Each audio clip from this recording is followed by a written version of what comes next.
Shalom saudara, selamat pagi. Pagi ini kita berjumpa kembali dalam perenungan kita saudara di tanggal 8 bulan 2 2025. Terus kita menanti-nantikan Tuhan saudara pagi ini untuk Dia berkata-kata di tengah kita sebelum kita mungkin melakukan aktivitas kita di hari ini. Saudara di Disciplers, pagi ini kita merenungkan firman Tuhan lebih lagi saudara. Dan saya percaya bahwa teman-teman semua dalam keadaan sehat, dalam keadaan baik. Sebelum kita merenungkan firman Tuhan yang sederhana ini, kita berdoa untuk meminta pimpinan Roh Kudus untuk terus berkata-kata di tengah kita saudara, menyampaikan isi hatinya buat setiap kita, membangun kita lebih lagi saudara. Kita berdoa saudara. Bapa, kami bersyukur buat pagi ini. Terima kasih Tuhan buat satu hari lagi Tuhan.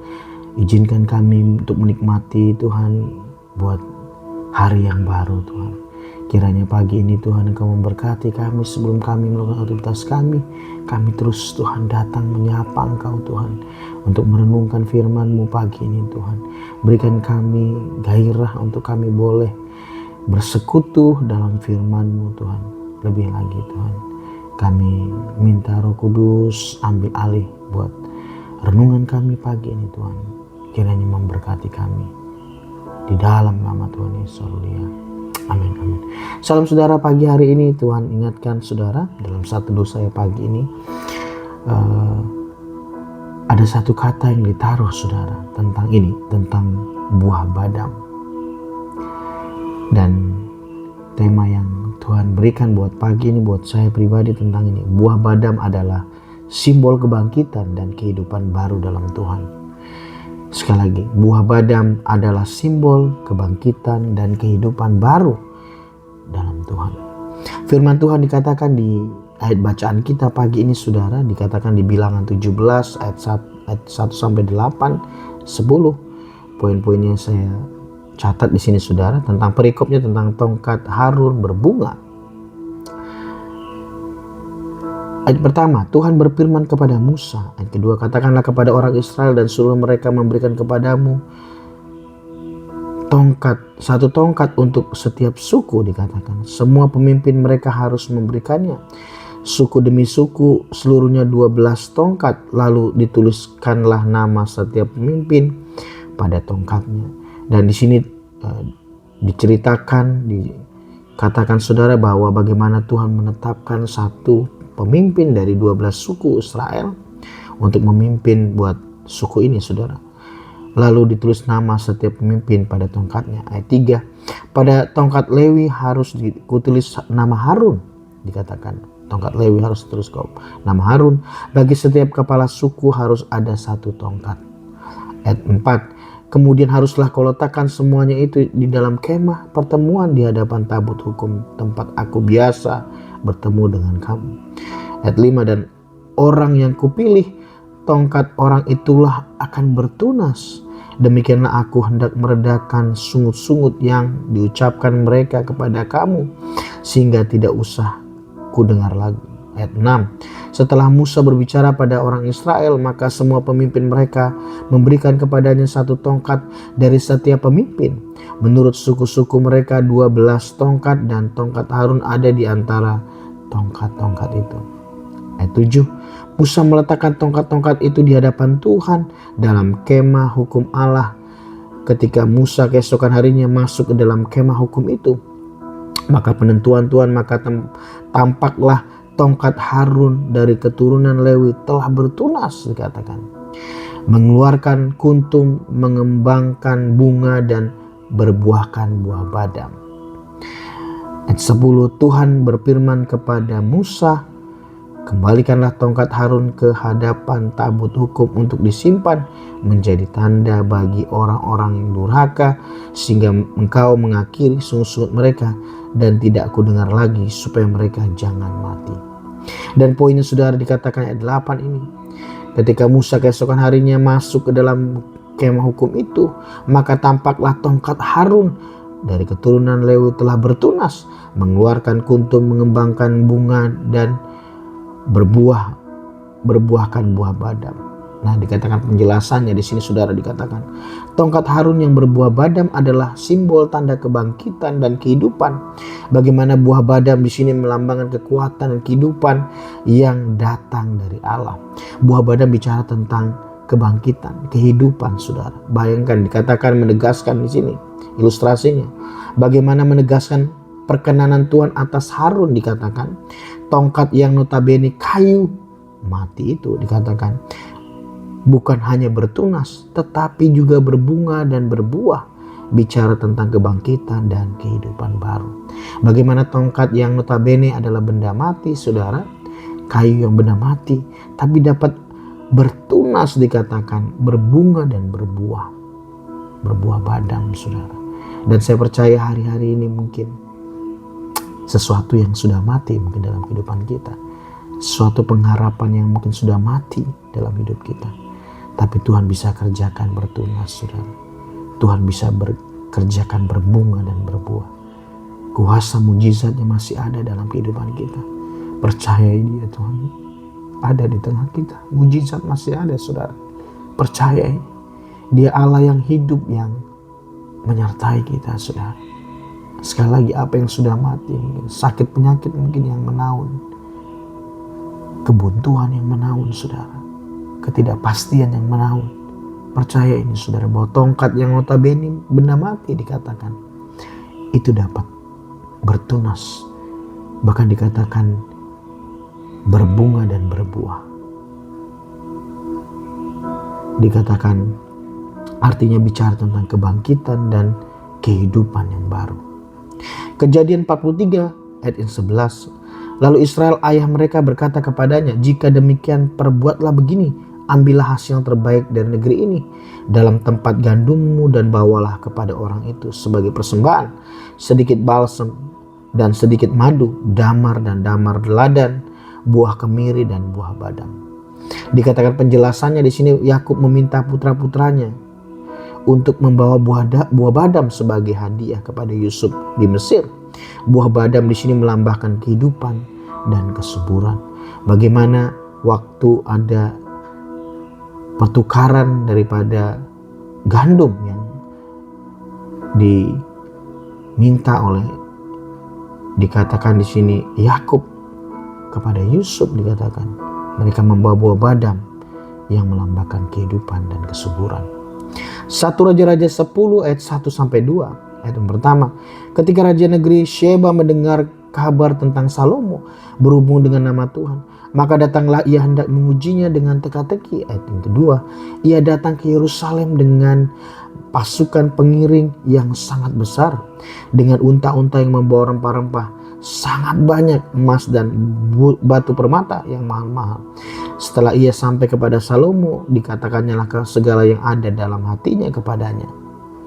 Dan penjelasannya bahwa dikatakan Ratu Sheba membawa buah badam sebagai hadiah kepada Raja Salomo. Buah badam di sini melambangkan kemakmuran dan kesejahteraan, saudara. Melambangkan kemakmuran dan kesejahteraan. Dan saya catat ada beberapa literatur tentang buah badam ini. Dalam bahasa Latinnya, Prunus dulcis adalah buah yang berasal dari pohon badam, yang merupakan salah satu jenis pohon yang paling banyak ditanam di dunia. Dan berikut yang menarik dari karakteristik dari buah badam ini. Yang pertama, saudara, secara singkat saja, bahwa kaya akan protein. Buah badam adalah sumber protein yang baik sehingga cocok untuk vegetarian dan vegan. Yang kedua, mengandung vitamin dan mineral. Dikatakan buah badam kaya akan vitamin E, magnesium dan potasium. Dan yang ketiga, membantu menurunkan kolesterol. Buah badam dapat membantu menurunkan kolesterol jahat dan meningkatkan kolesterol baik. Dan yang terakhir, 4, mengandung antioksidan. Buah badam mengandung antioksidan dan dapat membantu melindungi tubuh dari kerusakan akibat radikal bebas. Dan saya percaya bicara tentang buah badam ini bicara tentang kebangkitan dan kehidupan yang baru, saudara. Secara fisik, secara spiritual, artinya, saudara. Pelajaran hidup dari buah badam, saudara. Yang pertama yang kita mungkin dapat ambil dari sini, yang pertama tentang kehidupan baru. Dikatakan buah badam yang tumbuh dari pohon yang tampak mati mengajar kita tentang kehidupan baru dan kebangkitan. Dan saya percaya hari-hari ini Tuhan masih bekerja dalam kehidupan kita untuk menyatakan ini saudara, kehidupan yang baru buat setiap kita. Yang kedua, bicara tentang apa saudara? Tentang buah badam ini, tentang kesabaran. Proses pertumbuhan buah badam yang membutuhkan waktu, dan kesabaran mengajar kita untuk sabar dan tidak terburu-buru. Untuk kita sabar, pasti waktunya Tuhan saudara buat setiap kita. Masa penentuan itu dari Tuhan itu pasti akan terjadi. Bagian kita untuk sabar dan tidak terburu-buru. Dan yang ketiga, tentang kemakmuran. Buah badam bicara tentang kemakmuran. Buah badam yang kaya akan nutrisi dan manfaat, mengajar kita tentang kemakmuran dan kesejahteraan dikatakan, dan dapat diperoleh melalui kerja keras dan kesabaran. Dan saya percaya ini saudara, kemakmuran dan kesejahteraan yang kita kerjakan hari-hari ini, mungkin bisnis, buah tangan apapun yang kita sementara kita usahakan, dikatakan melalui kerja keras dan kesabaran, maka dikatakan kita akan menerimanya. Dan saya catat ada beberapa literatur tentang makna buah badam dalam Alkitab. Dikatakan yang pertama, pengertiannya saudara, poin ini. Yang pertama adalah pengawasan dan perhatian. Di mana di Bilangan 17:1-13 dikatakan badam digunakan sebagai simbol pengawasan dan perhatian Allah terhadap umatnya. Bagaimana Tuhan memilih umat sebagai pemimpin, yaitu dari kaum Lewi, yaitu Harun. Dikatakan tongkat Harun yang berbunga badam menunjukkan bahwa Allah memperhatikan dan mengawasi umatnya. Tuhan mengawasi kita saudara. Mata Tuhan menjelajah di seluruh bumi untuk menerima kekuatan setiap orang yang bersungguh hati, dikatakan. Yang kedua, kesuburan dan kemakmuran. Dalam Alkitab Kejadian 30 pasal 30 ayat 37, 43, badam digunakan sebagai simbol kesuburan dan kemakmuran. Dikatakan Yakub menggunakan tongkat badam untuk membuat kambing-kambingnya beranak saudara. Buah badam untuk menyatakan bahwa ada kelahiran yang baru di sini. Bagaimana digunakan tongkat badam untuk membuat kambing-kambingnya beranak. Dan yang ketiga adalah pengharapan dan kesabaran, di mana firman Tuhan di Rut 1 pasal 1 ayat 1-5, badam digunakan sebagai simbol pengharapan dan kesabaran. Rut seorang janda dikatakan memetik badam di ladang Boas, menunjukkan bahwa ia memiliki pengharapan dan kesabaran dalam menghadapi kesulitan. Dan kita Tuhan mau kita untuk kita sabar dalam pengharapan kita, seperti Rut yang memetik buah badam di ladang Boas, di mana pengharapan dan kesabaran Rut untuk dalam masa kesulitan penantiannya, akhirnya Tuhan mengangkat dia. Dan yang keempat adalah bicara tentang pengampunan dan pemulihan. Yeremia 1:11-12. Badam digunakan sebagai simbol pengampunan dan pemulihan.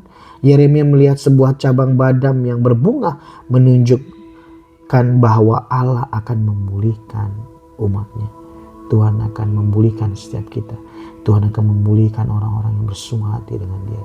Tuhan akan memperbarui terus kehidupan kita, saudara, percaya ini. Dan berikut ada pelajaran kehidupan, ya, pelajaran hidup dan aplikasi dari buah badam ini dalam kehidupan kita sehari-hari. Yang terakhir, yang pertama, mengembangkan kesabaran. Dalam menghadapi kesulitan kita harus mengembang kesabaran dan tidak terburu-buru. Pengertian yang pertama ini sudah sabar dalam kesulitan, sabar dalam prosesnya Tuhan, tidak terburu-buru saudara. Tidak terburu-buru untuk kita keluar, untuk kita mencari solusi sendiri dengan kekuatan kita. Tapi kita mengembangkan kesabaran saudara dalam kesulitan, proses yang diizinkan. Yang kedua adalah mencari kehidupan baru dikatakan. Dalam menghadapi kesulitan kita harus mencari kehidupan baru dan kebangkitan melalui Tuhan. Kita percaya ini yang Tuhan masih kerjakan dalam setiap kita. Selalu ada harapan dalam kehidupan kita. Selalu ada pengharapan di dalam Tuhan. Saudara, kehidupan yang baru, kebangkitan melalui Tuhan. Dan yang ketiga, mengembangkan kemakmuran. Dikatakan dalam menghadapi kesulitan kita harus mengembangkan kemakmuran, kesejahteraan. Melalui apa? Kerja keras dan kesabaran. Pastinya Tuhan saudara, ini bahwa kita waktu kita kerjakan bagian kita, maka Tuhan akan mengerjakan bagiannya. Kita melakukannya dengan kerja keras dan kesabaran, maka kemakmuran dan kesejahteraan menjadi bagian kita. Dan yang keempat adalah mengembangkan ketergantungan pada Tuhan. Dalam menghadapi kesulitan kita harus mengembangkan ketergantungan pada Tuhan dan percaya bahwa Ia akan memberikan kekuatan dan kemakmuran itu dalam setiap kita. Ketergantungan kepada Tuhan related dengan kekuatan dan dikatakan kemakmuran. Ada prosperity, ada kelimpahan yang Tuhan nyatakan buat setiap kita yang percaya. Dan yang terakhir adalah yang kelima, mengembangkan kesadaran akan kebutuhan orang lain. Dalam menghadapi kesulitan, kita harus mengembangkan kesadaran akan kebutuhan orang lain dan berusaha untuk membantu mereka. Kita ada diberkati untuk memberkati, saudara. Kita ada, Tuhan beri kelimpahan untuk kita memberi kelimpahan kepada orang lain. Dan pentingnya kita mengembangkan kesadaran akan kebutuhan orang lain, kita berbagi, saudara. Berusaha untuk membantu mereka. Bapa, terima kasih buat pagi ini Tuhan, buat kasih karunia-Mu, firman-Mu atas setiap kami. Untuk kami boleh memaknai tentang buah badam adalah simbol kebangkitan dan kehidupan baru dalam Tuhan. Yang pertama poinnya dalam aplikasi kehidupan sehari-hari, pelajaran yang kami boleh terapkan. Yang pertama yaitu mengembangkan kesadaran Tuhan. Kami mengembangkan dalam menghadapi situasi yang sulit, kami mengembangkan kesabaran dan tidak terburu-buru. Dan yang kedua, mencari kehidupan baru. Dalam menghadapi kesulitan kami harus mencari kehidupan baru, dan kami percaya bahwa kebangkitan melalui Tuhan masih terjadi. Dan yang ketiga, mengembangkan kemakmuran. Dalam menghadapi kesulitan kami percaya kami harus mengembangkan kemakmuran, kesejahteraan melalui kerja keras dan kesabaran. Dan yang keempat, mengembangkan ketergantungan kepada Tuhan. Dalam situasi yang sulit, kami harus mengembangkan ketergantungan kepada Tuhan dan percaya bahwa Ia akan memberi kekuatan dan kemakmuran atas setiap kami. Dan yang kelima, yang terakhir, mengembangkan kesadaran akan kebutuhan orang lain. Dalam menghadapi kesulitan, kami harus mengembangkan kesadaran akan kebutuhan orang lain dan berusaha membantu mereka. Terima kasih buat firman-Mu Tuhan buat pagi ini. Kiranya firman-Mu ini Tuhan kami ukir dalam luluh hati kami. Sambil lalu kami boleh belajar kembali Tuhan. Apa yang Tuhan mau untuk kami aplikasikan dalam kehidupan kami. Biarlah firman ini bertumbuh buah dalam kehidupan kami Tuhan. Biarlah firman ini Tuhan memberi rema yang baru dalam kehidupan kami. Terima kasih, berkati teman-teman hamba-Mu sepanjang hari ini. Apapun aktivitasnya Tuhan jagai, Tuhan berkati. Bahkan biarlah kami boleh berjalan di atas langit yang terbuka, dan kami boleh menikmati anggur minyak Tuhan, gandum yang terbaik daripada perbendaharaan-Mu Tuhan atas setiap kami. Biarlah Tuhan menjagai keluar masuk kami Tuhan, apapun yang kami lakukan sepanjang hari ini. Biarlah berkat Tuhan yang menyertai kami. Kiranya berkat, kasih, anugerah daripada Allah Bapa dan damai sejahtera dari Tuhan Yesus Kristus, persekutuan yang manis oleh Allah Roh Kudus menyertai kami dari dulu, sekarang, sampai selama-lamanya. Sampai Tuhan datang kali kedua menjemput kami di awan yang permai. Dan biarlah berkat-Mu kami terima pagi ini Tuhan dengan utuh. Dan kami bersyukur Tuhan. Terima kasih Bapa, hanya di dalam nama Yesus, haleluya. Amin. Salam Tuhan Yesus memberkati teman-teman semua. Tetap semangat, andalkan Tuhan buat sepanjang hari ini. Haleluya. Amin, amin.